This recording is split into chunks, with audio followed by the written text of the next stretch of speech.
Welcome to Soulfire Wisdom with Kate Olson. As an evolving spirit and change adventure navigator, it is Kate's mission to empower and guide you on your path and inspire your truest passions. She will encourage you to share your gifts, speak your truth, and ignite your inner wisdom and purpose. She hopes to do so with a little humor and grace and her own soulfire passion. Kate talks with amazing guests who have embraced the pursuit and are fanning the flames of their own passion, purpose, and soulfire wisdom. Now here's your host, Kate. Good afternoon. So, hi. This is our first show of 2020, a new year and a new decade, and we're on at a new day and a new time. So I've done Mindful Mondays and I've done Thankful, Thoughtful Thursdays. So moving to Tuesdays, I had kind of a quandary. What do you say about Tuesday? I mean, there's Taco Tuesdays and there's Tequila Tuesdays, but those didn't seem to really fit. So I had to think about it quite a bit. And I decided to do totally awesome, try something new, and talk about it Tuesdays. And so each week I'll be trying something new, and then the following week I'll tell you about it and tell you what my experience was with that. And I think sometimes that we need a little push to step out of our comfort zone and try something new.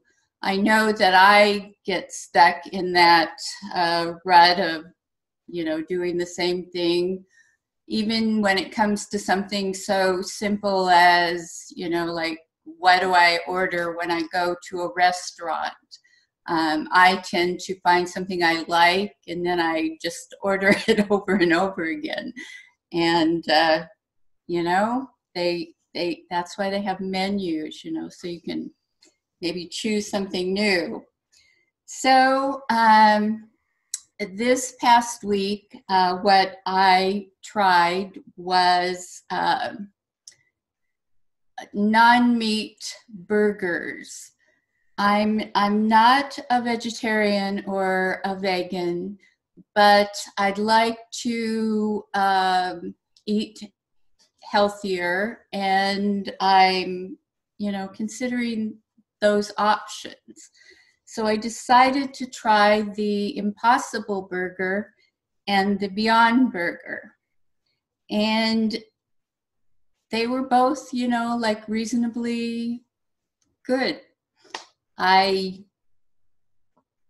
couldn't really tell that it wasn't meat. And so I then looked at the ingredients in both of them, and they aren't necessarily what, everybody would consider healthy in some senses. Like they both do have some pluses and some minuses, but they both have, enough processed stuff to, put them in the not totally healthy category. But the Impossible Burger is organic, and the Beyond Burger is non-GMO. So they have those two things going for them. The Impossible Burger is soy-based, and the Beyond Burger has a base of a pea product. So they're different in that sense. So if people are like, I really shouldn't have a lot of soy products, so the Beyond Burger is probably better for me if I'm going to eat them. So anyway, that was a new experience trying those, and I think if I had to have a burger, that those would be a totally okay option that I could eat. So I'm glad I tried it, and it was a good experience. So we have a great show planned for today, and the show is Intuition and Clarity in 2020. And I think that everybody at the beginning of the year, they're wondering and wanting to know what the year is going to hold. So we probably aren't going to find that out, but we might get a little look into how you use your intuition to get more clarity on what your future might look like. And our guest today is Aimee Cartier, and she's a psychic guide, author, and intuition teacher. She wrote the book, Getting Answers, Using Your Intuition to Discover Your Best Life. She also is the founder of Intuition University and Empath Intuition University, where in either private or group programs, she teaches those who have a hard time trusting their intuition or don't know how to use it to get results, to increase their connection with their inner knowing so they can use it to thrive and to guide themselves to their best lives. So I'm going to introduce her now. Hi, how are you? Thank you. I'm doing well, Kate. Thanks for asking. Okay, so how has your 2020 been so far? So far, so good. Actually, really relaxed. My kids are still on vacation and they go back to school tomorrow, but we've had a very mellow 2020, which feels really good, actually. Great. So can you tell us a little bit more about yourself and what led you to your current path? Like, did you always know that you had these abilities, or how did you find out? Yeah, good question. So like you said, my path in terms of what I do for work, it feels threefold or maybe twofold. I do readings for people. So those are 30, 45 minute or an hour long reading where people come to get information about their life. And then I also teach intuition, and also I teach empaths how to understand their abilities and do things like that. And I think what first happened was I started doing readings, and I guess I would describe it that I'm just built this way. It's not something I took classes on or learned about, but I've always had the ability to. I still remember really prominently in my late 20s, a guy friend of mine telling me something that was happening with his girlfriend, and he was really worried that they may break up. And I remember as he was telling me, I could see in my mind all these things, that I could see that his fears were unwarranted, that they were actually going to be together for quite a time, all these things. And it was a prominent memory of the kind of thing that happens to me when I'm doing readings happening. Although at the time I had no idea it was a profession. I had no idea that it was something that I might do as a career. I just knew that this is what happened to me. And I shared those things with him. And to this day, they live across the country, but I follow them on Instagram and see pictures of their kids and things like that. So I always remember that story. But it was a bit before I discovered that was a profession. And then it was really I was taking a class with a really renowned psychic named Sonia Choquette, and it was actually a course on chakras. And but during that course, she said to me, "Why aren't you doing readings?"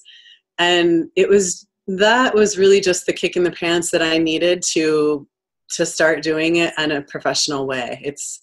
I call it second sight, or seeing ability has always been innate to me, but it was in my early 30s, I think, that I was really pushed to do it for people other than my friends that were coming to tell me things. So, and then the teaching, sorry to interrupt you, the teaching came from that.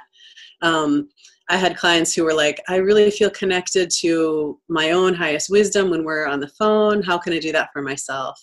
And that's when I developed my Intuition University. And then as a consequence, I was doing a lot of speaking, and it felt like empaths were everywhere. And I'm empathic and had taught myself how to live happily while being empathic. So my empath work kind of sprung from there. So what exactly is intuition, and is it the same as being psychic or clairvoyant? So what exactly is the difference between those those words? Good question. Intuition, I think of it as an extra sense. It's oftentimes called your sixth sense that everyone has. We all have intuition, and it's basically designed to give us the information that will help us flourish. I really have come to think of it as our soul's compass. It is constantly guiding us to the experiences that are perfect for us, whether that's whatever you do in the world and whatever things you're here for. I have really, it's an innate sense that we all have. In terms of clairvoyant or psychic, for me, intuition is a broad category which covers a lot of different particular psychic traits. So like being a seer, for example, or clairvoyant is another word for that, is one psychic trait that people may or may not have. Empath, being an empath, is another one. There are many different particular psychic traits that to me are all under the umbrella of intuition. They all are a part of that, but it looks different for each person. Not every person is a seer, for example, or an empathic person, or some of the other traits that we have. And in each person's intuition really does work differently and individually. Obviously, there are some overlaps, but that was part of why I just started my private Intuition University program to begin with, because people really do have their innate ways that their intuition works. And some people see things in their mind or feel I need to go this way, or they have all kinds of different senses that are part of their intuition. But it can be different for each person. Yeah, some people tend to see anybody who has those abilities as having the same abilities. Like they think somebody who is a medium is the same as somebody who's a psychic, and that's not usually the case. Or absolutely, to me, they feel like those are yet again other psychic traits. Some people have mediumship ability where they can see, they can see spirits who have passed or things like that. That's a specific psychic trait that not everybody has, just like all the other ones. So yeah, they do vary. It's a variety of psychic traits that any person can have, but everybody has some. I really feel that everybody has some form of intuition. It's really your second sense, or I often also think of it as communication from your highest self. It could be your guides or the highest and best source that you know that's guiding you toward the best that life can offer you. So what are some of the sometimes confusing aspects regarding intuition? Yeah, thank you for that. It is some of the things that are confusing. One of the primary ones is that you don't always know why. Your intuition can guide you to a place or to an experience or an idea, oh, I should do this, etc. But you don't always get to know why. In fact, most often you don't. You just generally get the next step. So it's confusing for people sometimes, and sometimes hard. One of the things that gives them a hard time trusting it, because they don't for sure know why they should do that. And one of the best examples I have is one that happened to me when I moved to the island that I live on now many years ago, 15 or 16 years ago. And I remember that then when I first arrived, driving through town, and I remember feeling like, oh my gosh, I need to go to this place tonight. There was a band going at a bar in town. It didn't tell me what ended up happening there was totally amazing and just magical. And really primarily, I ended up meeting some women and one who needed a house sitter right when I was moving to the island. She needed a house sitter. She let me store my belongings in her garage until I found a place. All these things that made my life easeful and graceful, the transition. But I didn't get any of that information. It didn't say, you're going to go and you're going to meet this woman and it just said, oh, you need to go here. So that's one of the things that sometimes makes it hard for people to trust is you don't always know why. And you just have to do it in order to know what the next thing is. Yeah. So was there something else? Yeah, I can talk for ages about this in particular. That's a really big one. The first one that I mentioned is a really big one. Another one is that it's subtle. It's really subtle. It can really feel like a whisper in your mind. The best example, or one of my favorite examples of that, happened one night when I was cooking dinner for my family. And as I was standing there, I just got this, it really just felt like a whisper to cook more food. And I just chopped more vegetables and followed the advice. And it ended that right before we sat down for dinner, some friends stopped by to drop something off or something. And I was able to say, hey, do you want to join us for dinner? Because we had plenty. And it arose in a spontaneous evening with friends in the middle of the week, which was super fun. But it wasn't a loud knowing or a loud experience when it happened. I was just chopping vegetables and my intuition told me, make more dinner than you usually would. So that's another thing that's sometimes confusing about it because it's very subtle. You have to be paying attention to hear it. So what is the difference between like fear-based knowing and intuitive knowing? Yeah, another great question. Thank you for that. The way that I would describe it is intuitive knowing is generally, actually probably always, I can't think of a single exception, is always calm. And it has like a calm or a peaceful feeling or emotionless. So therefore you might get intuitive information about something, even if it's something that causes you emotion. Like the best example I can think of is, or there are several, but one of them is 1 year for Christmas. I live in Washington. My family is in Minnesota, my parents and my grandparents. And 1 year I just got this knowing that I needed to go back to Minnesota for Christmas because it would be the last time I would see my grandmother. So obviously that actual information has a lot of emotional impact on me. However, the knowing when it came was not emotional. It wasn't like, oh my gosh, you better go back, or it was just like, oh, you need to go. You need to see grandma before she passes. So the opposite is true of fear-based knowing, what I call it, of like it feels slightly different for everybody, but it always has an edge. The way that mine looks is it feels frantic. Like it'll tell me like, oh my gosh, you better do this or else these 3 things aren't going to happen. Or it kind of has this like, oh my gosh, you better do this now or else nothing's going to work out the way you want, or, some kind of a scenario like that.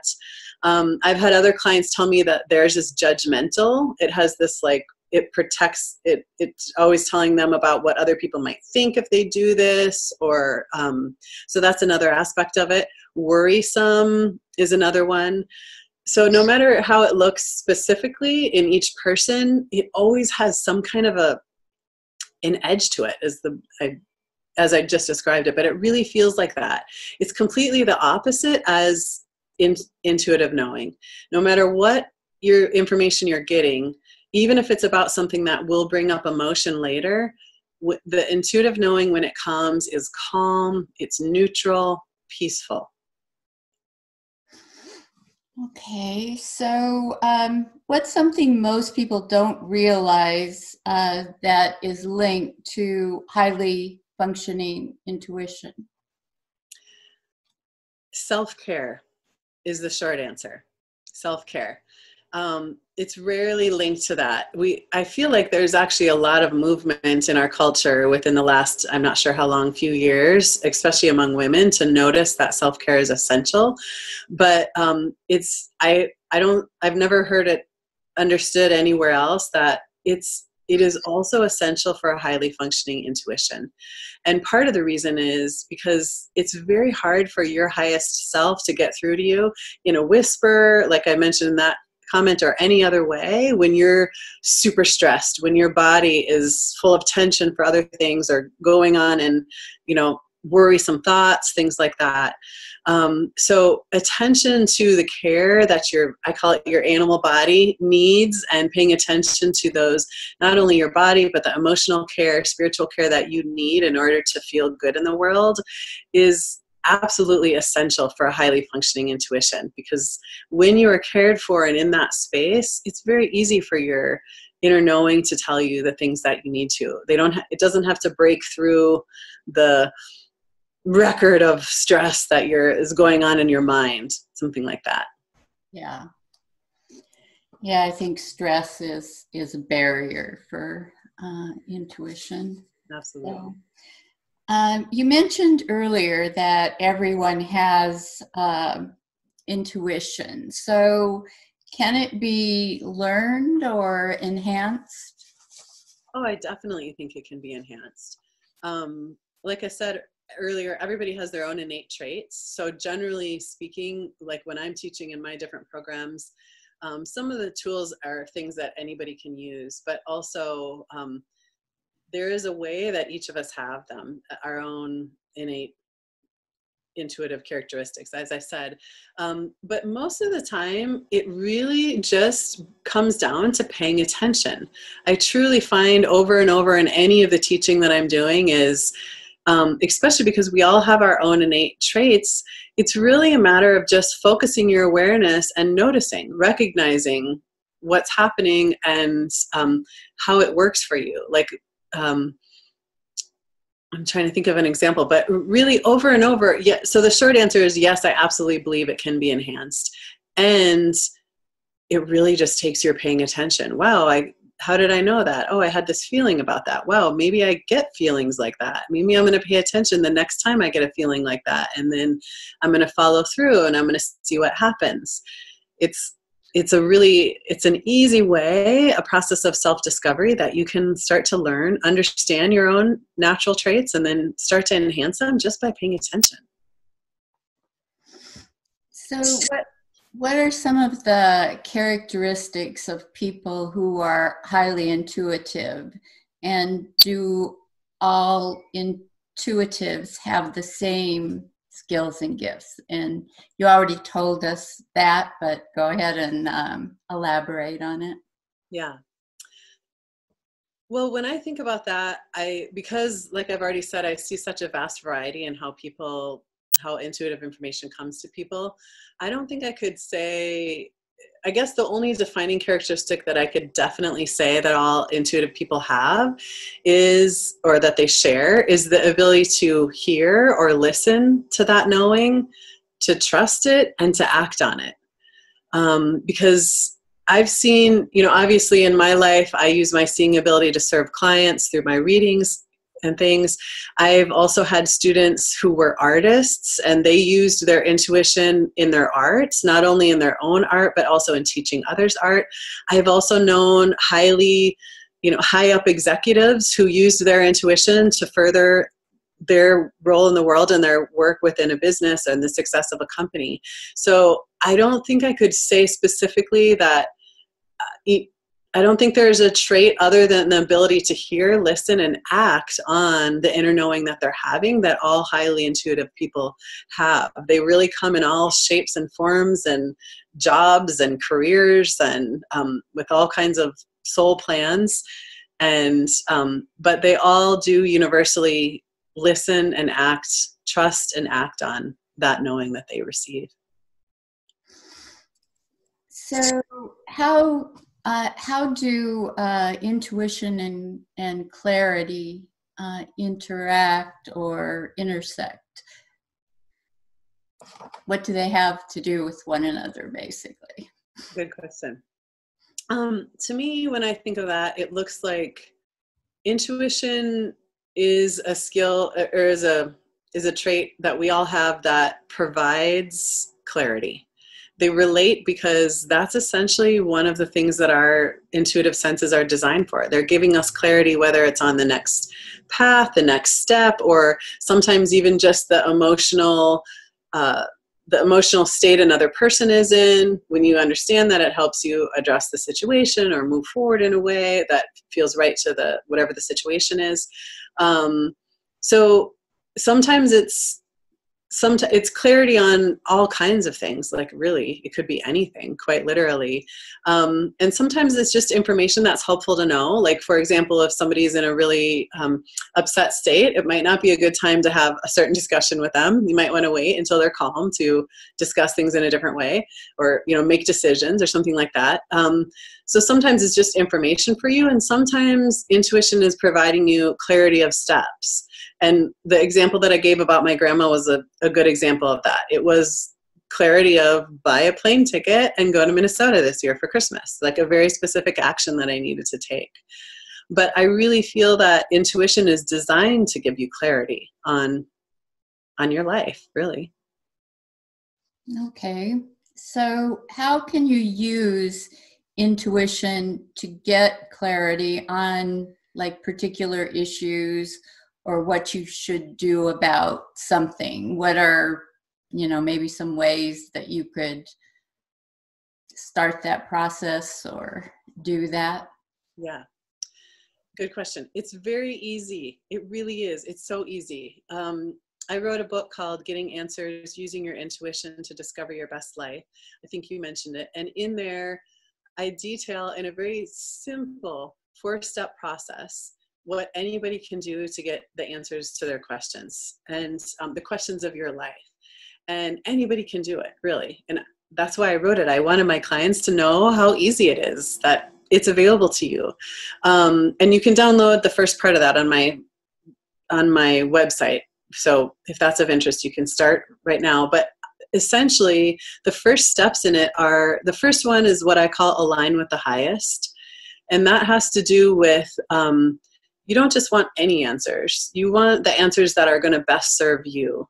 So the way that you do it is, there's a couple ways that you could do the step align with the highest. And one is by simply an affirmation, saying out loud, before you ask your question, you can say, I only receive answers that are in my highest good to know, period. That just sets up the parameters for the universe of that's what you're looking for, not just any answer that anybody could give you.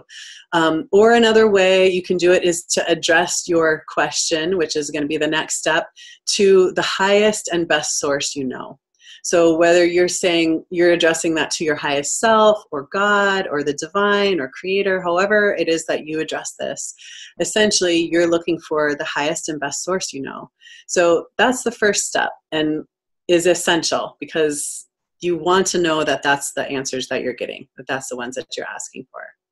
And then the second step is ask the question. And it sounds so simple, and it really is, but I see over and over again, or I guess what I want to say is that you will get the answer to any question that you ask. The universe will respond to you. And you don't even have to believe me, literally. You can just try it and you'll find out. I ask the question and then the answer will arise. So framing your particular dilemma into a question, something that can have a question mark at the end, is a very specific step. What is the best school for my child? Question mark. Or whatever it is, how can I find a job with health benefits? Question mark. It's a very different experience than grumbling about, or even just chatting about like, oh, I don't like my job, my coworker, or I wish I had better benefits. That is very different than asking a question, aligning with the highest first, and then asking a question. How can I find a job with health benefits? Or how can I find a job that I love? Okay. The universe then answers you, starts to answer you. And it's always a magical process. It is different all the time. And I find it still thrilling, even after all the years I've been doing this, of like, you just never know how your information is going to come. But it's just fun and lovely. And it's answering the question that you have. So really the first two things it really just comes down to aligning and then asking a question. Then you start to get the answers. They start to roll in.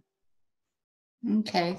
So what do you think is the most important part of that? I think there is one, but what would you say is the most important part of that process? Of the process of getting answers? Mm-hmm. They all seem essential to me, honestly. Yes. Because I would never just ask a question without being clear about who I was asking. I mean, because if you want the best anyway, and that's what generally I want, whatever serves my own highest good, whatever serves the highest and best. So I'm not sure I could say, I feel like each step is as important as the other to me. What were you thinking?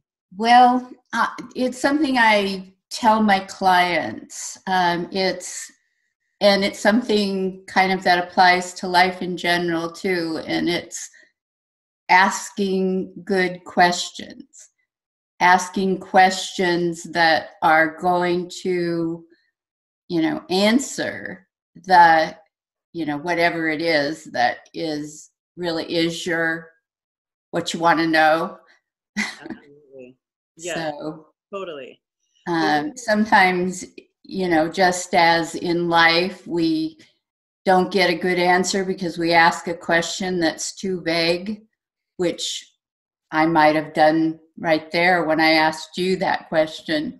But if we, ask the right questions, then we get the right answers. So you have to really think about, what do I want to know? Or what so that you ask the right question. Totally. I always say that the right question, quote, is the one that you don't know the answer to. It's something about your life that you want to be different, and it's a question that involves how to get that solution. In my book, I have a chapter called Getting to the Heart of What You Want to Know, because I do find that it's difficult for people. There's all kinds of presumptions that we can each make about the question when it's not actually the question that we want. The best example that I have from that is a student long time ago who asked the question of, how can I get a university job so that I can keep my dance studio? She just felt like she needed more income to keep her dance studio up. But what she wanted was the dance studio, not the university job. That was just a way that she had it in the past. So the questions are absolutely essential. And the way that you get there is just by a series of more questions. You ask yourself, what's going on? What's happening that doesn't work for me in my life? Until you start to get to, well, how can I do that? How can this happen? And it's essential. Yeah, you're right. So I know you help people understand and deal with being an empath. So what is an empath first? And then, why do they need help? Good question. So an empathic person is somebody who feels the emotions and sensations of other people inside their own skin, as though it is happening to them. So for example, they see somebody who's crying or somebody's having an emotional experience in the room, and they suddenly feel like they're sad or they're frustrated or they're annoyed or whatever or happy. I mean, it's not just negative emotions. But the negative emotions are generally where we as empaths need the help, because the reason why it's helpful to have guidance, or why it's helpful to figure out how to dial your own ability, is because it's overwhelming, honestly, to experience all this stuff in your own skin. And it's also sometimes hard to tell if it's you or someone else, because you have the feeling inside here. So it's a process of learning to differentiate, wait, is that me or is that someone else? And once you can do that, it becomes obviously it's wonderful. But the other piece of it is that it can sometimes be really hard to know yourself too, because you're a receptacle for all of the emotions or all the things that are happening around you. So sometimes for an empathic person, their genuine responses is just one of many that they're feeling. And I always feel like it's vital for each of us to really be in touch with who we are, what we feel, what our opinions are, all those things, in order to be efficient in the world, to do what we're here to do, whether that's, something great and famous, or be a good friend, or whatever it is that we're each here to do. I feel it's really essential for each of us to be able to be in touch with what's happening inside of us. What do we feel and know, etc. And for an empath, when your voice is just one of many, it can be confusing, really.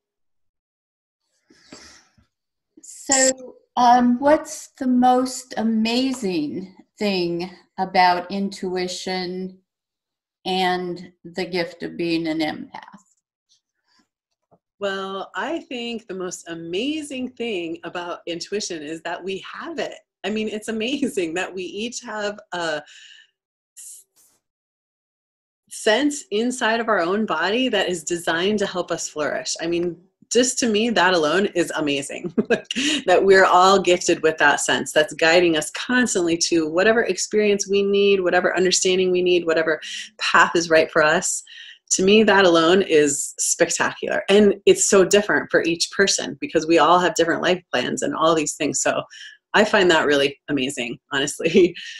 And then for an empath, I would say that empaths have a huge capacity to uplift those around them. And it's not everybody has this capacity, but because empaths are not only emotional, they're kind of like radio receivers, I often say it. They not only receive information, but they broadcast it. So an empath who knows how to take care of themselves, has dialed their own ability, has a huge ability to positively uplift others. And I really feel like we need that. We need those holders of hope right now in light, especially right now at this time in life. So that is the work of an empath and the gift of an empath when at any time, especially when you have your ability dialed. So I think it's amazing. I think it's a gift. I also think that, one major quest of people in life is to be known and understood. And when they encounter somebody who, just instantly can say, I know how you're feeling. I don't know what you've been through, but I know what you're feeling. And it just makes that person feel, connected. Mm-hmm. So that's a gift you can give as an empath. Absolutely. Yeah. Beautiful way to put it. Mm-hmm. So if you could leave the listeners with one takeaway from the show today, what would you want that to be? What would you want to have them know or tell them about intuition and clarity? Well, I guess what I would like to say is just pay attention to yours. You have it inside of you. It's guiding you all the time. And it may be unexpected, the way that it takes you or the place that it's guiding you to.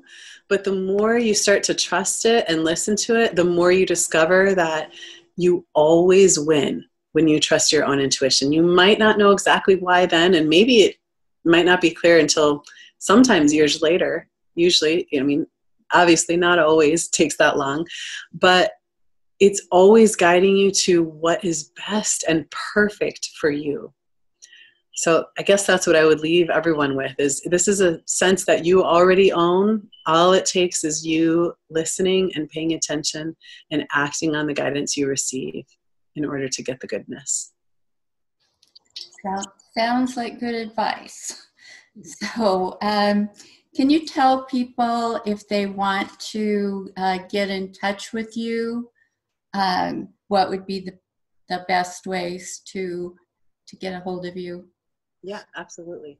You can find me on my website, which is my name, aimeecartier.com, or you can also go through spreadingblessings.com. It's the same exact website, but sometimes easier to spell for people than my name. So spreadingblessings.com. I'm also on Facebook and Instagram, and those are under my name, aimeecartier.com or Aimee Cartier. And did you want to give your number or not? Sure, yeah. My phone number, if you want to schedule a reading, is 206-567-0535. And you can also find all those details about readings and my work with Intuition University and empaths, all of that on my website as well. And there's also some goodies, some take-home things like signs you're an empath. You can get that for free if you're not really sure. There's an article about that. Like I said, the beginning chapters of my book are on there for free. So there's lots of goodies that you might discover there as well for free. And if you forget any of that, you can go to the radio website,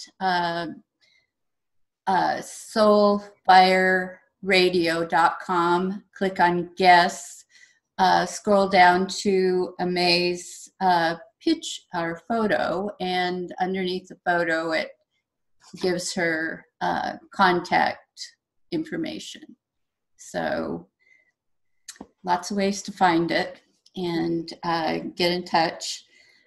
So thank you for being here today and talking to us about this. I think it's something that everybody's interested in, and I think it can be a huge, benefit to anyone. So, having me, Kate. And I want to thank the listeners today for listening to our first show of 2020, and I hope you'll join us next week. We have another great show planned. That will be being exceptional in 2020, and my guest is Annie Meehan. And so tune in, and she's written, her book is actually on being an exception, but we're going to talk to her about being exceptional too. So be sure to tune in for that. And then I want to wish everybody a happy new year. I hope it's been going good so far, and that you're planning to make it, as our show next week, exceptional. I'd like you to carry this thought with you through your week. Intuition always has your best interest at heart. And that was said by Christina Baldwin. So I'm just going to say goodbye for now and have a great week. Thank you for listening to Soul Fire Wisdom with Kate Olson. We hope you enjoyed the show. If we made you laugh, brightened your day, or sparked a new thought, we have succeeded in our mission. Join us next time when we'll share more secrets and truths and all the magic of transformation that is the journey to Soul Fire Wisdom. Always remember, be fierce in the pursuit of what sets your soul on fire.